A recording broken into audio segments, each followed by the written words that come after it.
A Knight of the Seven Kingdoms, HBO's new Game of Thrones prequel series, is off and running. The show is set some 100 years before Game of Thrones, but 100-ish years after House of the Dragon, the other prequel series, and it is a big change of pace. There are no dragons, no ice monsters, no epic war on for the Iron Throne. The whole first season takes place at a tournament where a poor, newly minted knight named Sir Duncan the Tall just wants to do well enough so some lord will be impressed and hire him into his service, and then he won't have to sleep under a tree anymore. The general consensus is that A Knight of the Seven Kingdoms is great. It's funny and delightful. It's a heartwarming comfort watch. It's the best fantasy adaptation in a decade. Okay, that one might be going a tad far, but I got to watch all 6 episodes ahead of time, and I agree that the show is really, really good. One thing I was particularly happy to see is that A Knight of the Seven Kingdoms stays especially faithful to the source material, the Tales of Dunk and Egg novellas by George R.R. Martin. The tone is right, the looks of the characters are right, and there are tons of lines lifted right from the text. Every knight needs a squire, and you look like you need one more than most. Sit my horse. I'm not a stable boy, my lord. Not clever enough. Come out, little knight. Falling star brings luck to those who see it. So the luck is ours alone? And there are no true knights among you! This is a smart move, because Game of Thrones shows kind of have a history of losing their way when they stray from the source material. The backlash to the final season of Game of Thrones is nigh legendary, and while I don't think the ending was quite as catastrophic as the most vocal naysayers would have you believe, I do agree that the show became less coherent after it ran out of books to adapt, George R.R. Martin having famously still not finished writing his Song of Ice and Fire novels. House of the Dragon is based on a finished book by George R.R. Martin, Fire and Blood, but the show breaks with the source text in some really odd ways, like forcing characters who are enemies in the book to work together on the show no matter how little sense it makes. I was not surprised that the second season was received way less warmly than the first. So A Knight of the Seven Kingdoms has the right idea by holding onto the source text for dear life, right? Well, mostly. But as I watched deeper into the first season, I found myself wishing that the show had done a little more to expand on things, because the way they choose to tell the story leaves some gaps I think need filling. We're going to talk about what those gaps are on an entirely spoiler-free episode of The Danifesto, but first I want to talk about some things I liked, because there was a lot. And they definitely start with Sir Duncan the Tall himself, who may be the single most likable character to ever appear in one of these shows. Game of Thrones and House of the Dragon are known for having complicated, morally compromised characters who kind of have to become a little brutal to survive in a brutal world. A lot of them have these fascinating contradictions, like Jaime Lannister, who's equally capable of saving a city full of people from a mad tyrant and of pushing a little kid out a window, or Daemon Targaryen from House of the Dragon, who genuinely loves his brother and wife, but also kind of wants to supplant them so he can rule in their place. And I love those kinds of twisty, naughty characters. But there's also something to be said for a guy like Dunk, who is a straightforward, what you see is what you get, stand-up, decent dude. On Game of Thrones, we see how the whole concept of knighthood is a fiction. That knights are supposed to protect the weak and innocent, but in reality they often just serve the selfish whims of whoever employs them, even if those whims are, psychotic.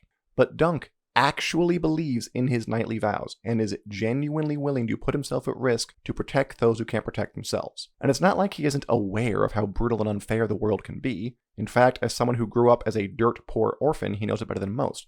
But he chooses to be honorable and kind anyway, and how could he not like somebody like that? If Dunk resembles anybody from Game of Thrones, it's the knight Brienne of Tarth, which makes sense because in the lore, he is her distant ancestor. Both characters are pure of heart, almost at the point of naivete, and neither is really comfortable in their own skin. Brienne, because she's a woman doing a job usually reserved for men, and Dunk because he's a poor kid who has no idea how to behave around the rich lords he's trying to impress. Dunk is the kind of guy who wants to fade into the background of whatever room he walks into, which is hard because he's built like a Buick and is so tall he hits his head on door frames. A lot of the show's humor comes from contrast like that.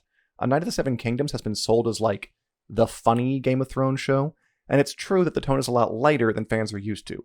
But this isn't a sitcom, and I didn't really like the few points where the show tries to reach too far for a joke. Like in the series premiere, there's a scene right near the top where Dunk is psyching himself up to enter the tournament, and the Game of Thrones theme song starts to play, and we think we're in for an epic adventure, and then we cut to Dunk projectile defecating behind a tree. And I get that we're being told that this is a different kind of Game of Thrones show, and, fair enough, but it felt forced to me. like it was trying too hard to get a reaction. The humor comes way more naturally when the show just lets the characters be themselves. It's funny to watch this huge hulking man sheepishly slouch his way through conversations. It's funny to watch him get turned around in big fancy castles. It's funny to watch him banter with his Squire Egg, who is as tiny as Dunk is large. While Dunk is much older and bigger than Egg, he's kinda still a kid himself, since he's brand new to a lot of this. What? In some ways, Egg is actually more worldly than him. The two slip very easily into a kind of big brother, little brother dynamic that's very entertaining and funny to watch all the way through. And when I say funny, I don't necessarily mean like bust-a-gut devastating. I didn't laugh out loud a whole lot while watching this show, but I did smile a lot. I did chuckle. I was very charmed. At the halfway point of the season, the show takes a darker turn.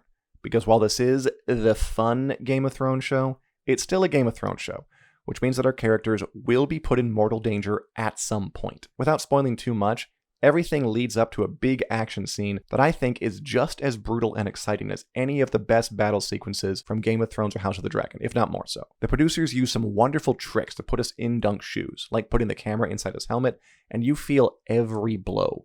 It's definitely more intimate than, say, the Battle of the Bastards, but I think people are going to love it. And it's all the more effective because we get to know Dunk as this kind of lovable oaf before he straps on the armor and puts his life on the line. The dark parts of the show feel even darker because the light parts are so light, which is a trick I wish more dramas used. So now that I've lavished praise on the show, it's time to get into some of the ways it fell short. Showrunner Ira Parker has talked a few times about how he and his team made the decision to stick as close to Dunk's point of view as possible, meaning that he's in pretty much every scene. By and large, if Dunk doesn't see something happen, we don't see it happen either. The team even decided against using drone shots because that would take us too far away from him. And I think that approach makes sense, because this story is much smaller in scale than Game of Thrones or House of the Dragon. You know, there's no big sprawling casts spread all over the map. There's no need to unite warring kingdoms to fight an encroaching army of ice zombies. A Knight of the Seven Kingdoms is about one guy trying to fight his way out of homelessness. And that's enough, because Dunk is so easy to root for that the stakes feel high even though they're much lower than what fans are used to. But the story is bigger than just Dunk. Like, there are other characters who do important things, but we don't generally see them do those things because Dunk doesn't see them do those things. And I do think there are a few times when that hurts the show, or at least holds it back from being as good as it could be. For instance, there's a character we meet very briefly right near the start of the first episode, who most people in the audience probably, won't take much note of. Without spoiling the specifics, he comes back into the story later and ends up being pretty important. By the time he returns, Dunk and everyone else already know who he is, but the show hasn't taken the time to reacquaint us with him at all. I watched these episodes with someone else who had not read the books, and when we got to this point, they basically asked, do we know him? Who is this person? And to be fair, this is how it goes in the book. We never see this character without Dunk in the room. But when you're reading a book, you can take a minute to pause and think back, maybe flip back to the start to remind yourself who this is. But if you do that while watching a TV show, it breaks the flow. I think adding just one scene reintroducing this character, even if Dunk isn't in it, would have done a lot of good. I also think the show could have done more to make that spectacular action scene I mentioned even better. Again, without spoiling the particulars, late in the season, Dunk has to enlist a bunch of allies to join him in battle against an equal number of foes. Some of the allies we do know, because the show actually takes the time to build them up, but others are basically just faceless nobodies, and they didn't need to be. There's one character who joins Dunk's little Avengers team who we do see beforehand, and who does have very good reason to want to fight alongside him, but the show doesn't make sure we understand that. Again, the person I was watching with didn't realize we'd already met this character, because there's very little time spent on it. The acknowledgement just kind of comes and goes. And look, I'm not saying that I want everything spelled out for us. This isn't a Netflix show designed to be watched while you scroll on your phone. But there is such a thing as being too subtle. And I think the show needed to connect the dots for us more when it came to these secondary characters, to kind of build them up more. We could have gotten to know and care about all of Dunk's companions in this action scene, but instead we only get to know a couple. Basically, I think that by sticking so uncommonly close to the source material, the show limited itself. And I'll admit that this is a very, hindsight is 20/20 kind of observation, because before I saw this season, I would have recommended that they adapt the text as faithfully as possible, because I've seen how stupid things can get when adaptations stray. But the few new scenes we do get in A Night of the Seven Kingdoms are quite good, so I wanted more. Like, there's one of the season finale where Egg is the POV character, Dunk is not present, and it felt more like a House of the Dragon scene to me, like kind of very intense and smoldering. The scene gives us a really good sense of what being Dunk's squire means for Egg, and why their relationship is such a good thing for him. And we wouldn't get that if the show hadn't invented it. Adding more scenes could have also helped fill out the episodes a bit, since they're on the shorter side, around 30 minutes apiece. And there's nothing wrong with half-hour episodes, especially since we won't have to wait that long to see the second season. But if there are gaps that need filling, why not add a few more scenes and give people more bang for their buck, you know? To be clear, I know these are nitpicks. I'm watching the show again as it airs, and I'm liking it even more the second time. It definitely works even with these little gaps. But they rankle because I feel like the show is so close to being great, and it could have gotten there with just a little bit of fine-tuning. Ira Parker has said that he made this first season of A Night of the Seven Kingdoms mostly to please George R.R. Martin, who is a stickler for textual fidelity.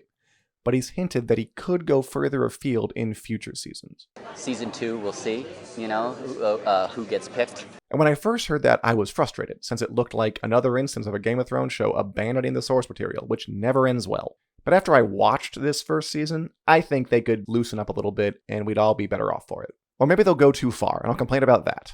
Maybe there's no pleasing me. Maybe I'm doomed to just nitpick everything I watch to death until the point where I can't enjoy anything. Anyway, like and subscribe.